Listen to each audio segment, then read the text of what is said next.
नमस्कार दोस्तों, मैं प्रवीण कुमार पुरोहित रघुकुल कोचिंग क्लासेस में आपका स्वागत करता हूं। अपन पढ़ रहे थे कक्षा 10वीं की गणित और उसमें प्रश्नावली अपन कल स्टार्ट की थी अपन ने त्रिकोणमिति। ठीक है, और त्रिकोणमिति का बेसिक जो भी कॉन्सेप्ट था वो अपन ने कल क्लियर कर लिया था। आज अपन स्टार्ट कर रहे हैं प्रश्नावली 7.1 चैप्टर नंबर 6.1। ठीक है, अब इसमें देखिए अपन ये प्रश्न हल करेंगे जो आपके परीक्षा में आने लायक है। 100% जो संभावना है वो प्रश्न आपको मैं करवाऊंगा हल। ठीक है, उसमें से चयन करके लिए अलग अलग प्रश्न, और जो भी आपके प्रश्न आने लायक हैं या तो यही कॉपी होंगे या फिर इसी से संबंधित कोई दूसरी संख्या से हो सकती है, बाकी प्रश्न ऐसे ही बनेंगे। ठीक है, यही आपके चैप्टर आएंगे, यही विधि आएगी, वो प्रश्न आपको करवा रहा हूँ जो एग्जाम में 100% संभावना है। ठीक है, और इसमें देखिए प्रश्नावली 7.1 के पहला प्रश्न है 2 sin 45 डिग्री कोस 45 डिग्री।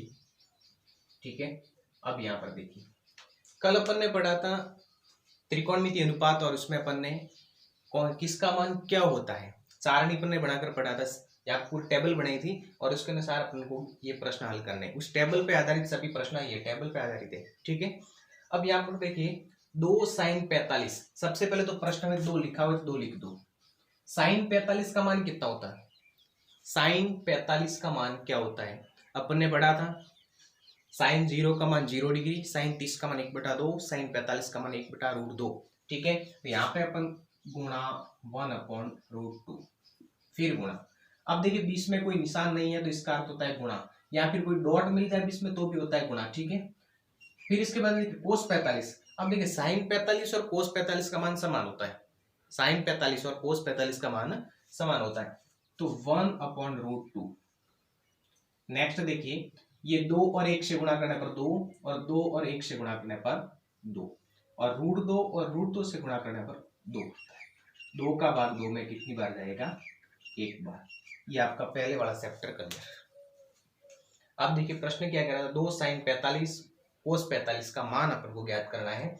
तो 2 तो अपन ने लिख दिया, ऐसे ही sin 45 का मान 1/√2 होता है और कोस 45 का मान भी 1/√2 होता है। ठीक है, अब इस तीनों को अपन गुणा करेंगे। देखिए 2 को 1 से गुणा करने पर 2 आएगा, और फिर 1 से गुणा करने पर 2 आएगा। किसी भी संख्या का 1 से गुणा करने पर वही संख्या होती है। ठीक, कोई परिवर्तन नहीं होता है, तो अपन ने 2 लिख दिया।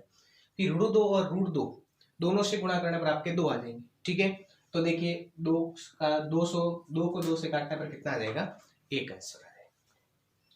नेक्स्ट क्वेश्चन देखिए, दूसरे प्रश्न में ऐसे बड़ा देखने से अपन को डर नहीं लगना चाहिए। ठीक है, बड़ा है तो अपन को डरना नहीं है, बिल्कुल इजी है, बड़ा तो बहुत इजी होता है। ठीक है, दूसरा प्रश्न देखिए क्या है, 5 cos square 60 degree plus 4 sec square 30 degree minus 10 square 45 degree upon में आ जाएगा sine square 30 degree plus cos square 30 degree. ये आपके आ जाएगा क्लियर। ठीक है, ये था प्रश्न। अब देखिए कोस 5 कोस स्क्वायर 60 डिग्री, तो 5 तो ऐसे कैसे लिखना ही है, गुणा कर दो, बीच में कोई निशान नहीं है तो गुणा कर दो। कोस 60 का मान क्या होता है? कोस 60 किसके बराबर होता है? साइन 30 के बराबर। साइन 30 का मान 1/2, तो कोस 60 का मान भी कितना हो जाएगा? 1/2 का स्क्वायर है तो स्क्वायर कर दो, प्लस 4 ऐसे कैसे लिखने हैं, गुणा सेक 30 का मान, और सेक 30 का मान किसके बराबर होता है? कोसेक 60 के बराबर, और कोसेक 60 किसका उल्टा होता है? साइन 60 का। तो साइन 60 का मान क्या होता है? √3/2, तो इसका हो जाएगा 2/√3, 2/√3, और इसका भी स्क्वायर है तो अपन कर दो स्क्वायर। फिर माइनस 10 45 का मान अपन को पता है 1 होता है, तो 1 का स्क्वायर कर दो, और बट्टे में क्या आ जाएगा? साइन 30 का मान 1/2 और इसका स्क्वायर, कोस 30 का मान जो साइन 60 के बराबर होता है √3/2 और इसका भी स्क्वायर आ जाएगा। अब आगे लिखिए, 5 को 1 से गुणा, पहले तो इसको वर्ग, 1 का वर्ग क्या होता है? 1 होता है, 2 का वर्ग कितना होता है? 4, तो 5 और 1 से गुणा करने पर 5 हो जाएगा, और 2 का वर्ग कितना है? 4, फिर प्लस 2 का वर्ग 4 और 3 का वर्ग √3 का वर्ग तो √3 है, केवल 3 रह जाएगा, ठीक है। √3 इसमें केवल रूट हट जाएगा। तो देखिए ये 4 और 4 से गुणा करें 16 और यहाँ पर रह जाएगा 3 -1 बटे में 1 कर सकते हो आप, कोई नौबत नहीं आएगी। और यहाँ पर देखिए 1 का वर्ग 1 रह जाएगा और 2 का 4 प्लस √3 का क्या हो जाएगा 3 और 2 का 4। अब यहाँ पर थोड़ा सा ध्यान देना, देखिए आगे अपन हल करते हैं। 5/4 16/3 और 1/1, इसका आप एलसीएम ले लो, कितना आ जाएगा 12। इसका एलसीएम ले लो, कितना आ जाएगा 12 आ जाएगा, ठीक है। अब देखिए 4 का भाग 12 में कितनी बार जाता, 3 बार, 3 बार जाता तो 3 और 5 से गुणा करने पर 15। 3 का भाग 12 में 4 बार, 4 और 16 से गुणा करने पर 64 और 1 का भाग 12 में 12 बार, 12 और 1 से गुणा करने पर 12। बट्टे में देखिए इसका भी एलसीएम ले लो, कितना आ जाएगा 4, 1 और 3 कितना होगा 4, 4 से 4 कट जाएगा, 1 बचेगा, 1 का भाग देने पर भी संख्या वो की वो रह जाएगी, इसलिए तो बट्टे वाला भाग तो कट गया। यहाँ पर देखिए 15 और 64 को जोड़ो और 12 को घटा दो, ये हो जाएगा 9 और 7, 79 में से 12 को घटाना है बटे 12, ये हो जाएगा 7 और 67/12 आपका क्या आ जाएगा आंसर आ जाएगा, 67/12 आंसर आ जाएगा। वापस एक बार देख लीजिए, 5 कोस स्क्वायर 60, 4 से 1 स्क्वायर 30 -10 स्क्वायर 45, ठीक है। जो भी अपन को मान दिया हो वो मान अपन को ऐसा कैसा रखना है, जो टेबल के अनुसार अपन ने कल टेबल बनाई थी उस टेबल में जो मान है, जैसे कि कोस 60 का क्या मान है तो 1/2 है, तो वो अपन को रखना है ऐसा कैसे, ठीक है। और उसके बाद में सोल्व करते जाना है, सोल्व तो आपको पता है गुणा भाग पर जोड़ भाग तो आता है, ठीक है। और सोल्व करने पर आपका क्या आ जाएगा 67/12 आ जाएगा। अगला क्वेश्चन देखिए, तीसरा प्रश्न बिल्कुल इजी है, त्रिकोणमिति इतनी इजी है कि ऐसी कोई आपके मैथ्स में प्रश्नावली है ही नहीं, इतनी इजी आपके त्रिकोणमिति है, ठीक है। बाकी तो सब हार्ड है, ये तो बिल्कुल इजी है। अब देखिए तीसरा प्रश्न, तीसरे प्रश्न में है 4/कोट स्क्वायर 30 डिग्री प्लस 1/साइन square 30 degree minus cos square 45 degree. यहां पर देखिए 4/कोट 30 का मान, अब कोट 30 का मान किसके बराबर हो सकता है, या फिर tan 60 के बराबर।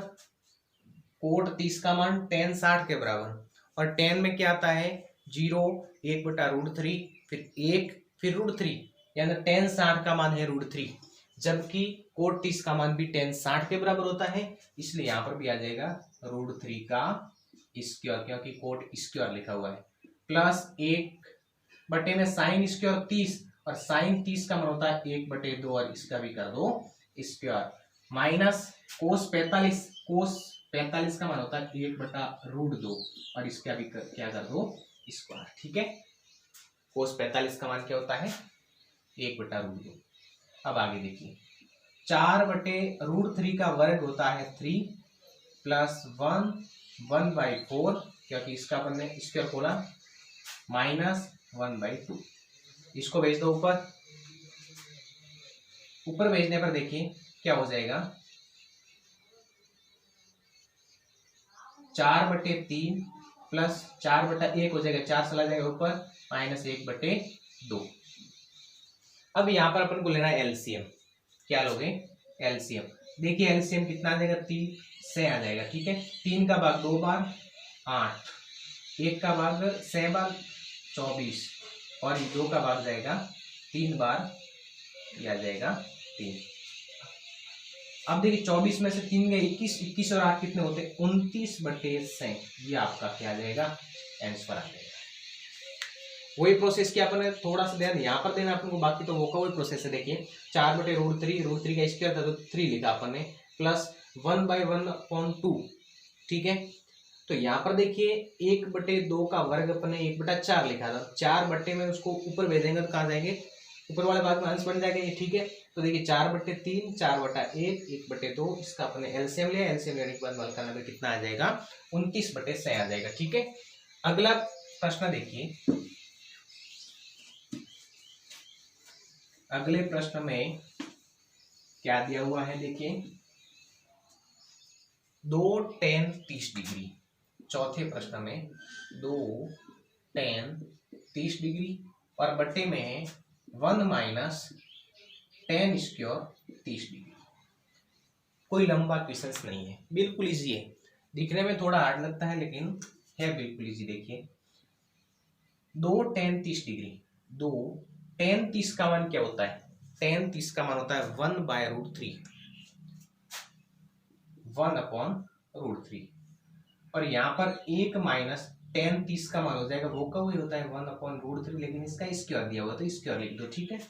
ऊपर सॉल्व करने पर हो जाएगा 2/√3 और यहाँ पर आ जाएगा 1 माइनस 1/3। 1 का वर्ग 1 होता है, √3 का वर्ग 3 होता है और 1 माइनस 1/3। अब देखिए आगे सॉल्व कीजिए, 2/√3, यहाँ पर एलसीएम आ जाएगा 3 माइनस 1 2, ठीक है। ये सॉल्व करने पर कितना आ जाएगा? 1 का भाग 3 में 3 बार, 3 यहाँ पर आ जाएगा, 3 और 1 से गुणा करो 3, और 3 का भाग 1 बार 1, 3 में से 1 गया 2 बचेगा, 2/3 आपका सॉल्व करने पर आ जाएगा, ठीक है। अब इसको आगे सॉल्व कीजिए, तो 2/√3 भाग को अपन गुणा में सेंस कर सकते हैं, जो आगे वाली संख्या उसको विपरीत कर सकते हैं, तो 3/2, 2 से 2 कट जाएंगे। अब 3 है, आपको एक ध्यान रखना, बट्टे में रूट की संख्या नहीं रहेगी, ठीक है। तो बट्टे में रूट की संख्या नहीं रहेगी तो आपको क्या करना है, ऊपर वाली संख्या उसको अपन √3 गुणा √3 लिख सकते हैं क्या?